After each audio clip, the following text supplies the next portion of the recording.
Medical కాలేజీలు ప్రైవేటీకరణ చేయొద్దు, ఈ మెడికల్ కాలేజీలని ప్రభుత్వమే నిర్వహించాలి, పూర్తి కాని మెడికల్ కాలేజీలని పూర్తి చేయాలని ఒక రిప్రజెంటేషను తహసీల్దారుల ద్వారాగా ఇవ్వడం జరిగింది.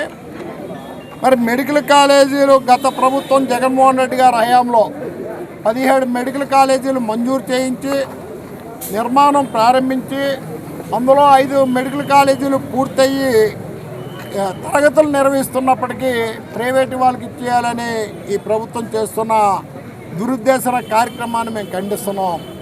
దేనికి ప్రభుత్వం ఉండాలి అంటే పేద ప్రజానికానికి ఉచిత వైద్యము, ఉచిత విద్య అందుబాటులో ఉండాలి.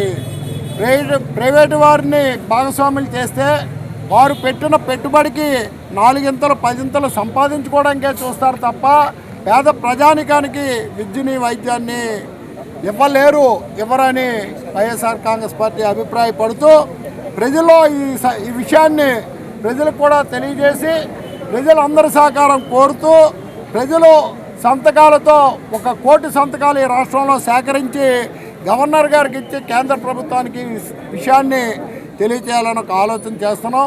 అందులో భాగంగా విజయనగరం శాసనసభ నియోజకవర్గం నుంచి విజయనగరం మండల కార్యాలయానికి రావడం జరిగింది.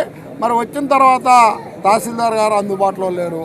గతంలో ఒక సందర్భంలో వచ్చినప్పుడు కూడా తహసీల్దార్ గారు లేకపోతే మరి డీటీ గారికి ఇచ్చి వెళ్ళడం జరిగింది.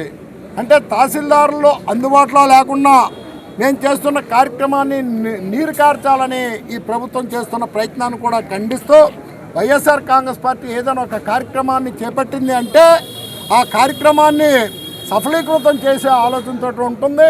అదే ఆలోచనతో తహసీల్దార్ గారు వచ్చినంత వరకు కూడా మేము ఇక్కడి నుంచి కదలమని చెప్పాము. మరి తహసీల్దార్ గారు వచ్చారు, తహసీల్దార్ గారికి ఇవ్వడం జరిగింది రిప్రజెంటేషను. మరి ప్రభుత్వ పరిపాలన గత సంవత్సరం 5 నెలలుగా కొనసాగుతున్న ఎన్నికల ముందు ఇచ్చిన హామీలను మర్చిపోయి ఎన్నికల హామీల్ని మర్చిపోయేటట్టు ప్రజల్ని తప్పుతో పట్టిస్తున్న ఈ ప్రభుత్వ వైఖరిని గమనించమని మేము ప్రజలను కోరుతున్నాం. నిన్నటి రోజున ముఖ్యమంత్రి గారు అంటున్నారు, ఈ రాష్ట్ర ఆర్థిక పరిస్థితి చూస్తే నాకు ఆందోళనగా ఉందని.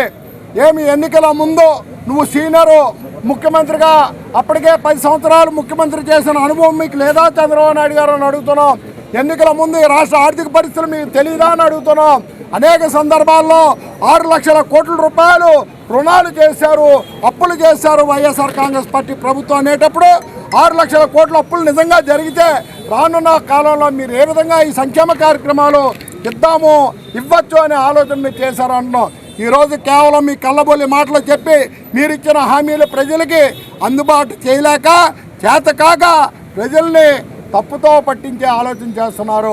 మీరు కల్తీ మద్యాన్ని ప్రజలకు అందజేస్తూ మద్యాన్ని సేవించండి అని ప్రోత్సహిస్తూ బ్రాందీ షాపుల్లో పెర్మిట్ షాపులు పెడుతూ కేవలం మద్యం మీదే ఈ ప్రభుత్వాన్ని నడిపే దుస్థితికి దిగజారారా లేదా అని అడుగుతున్నాం.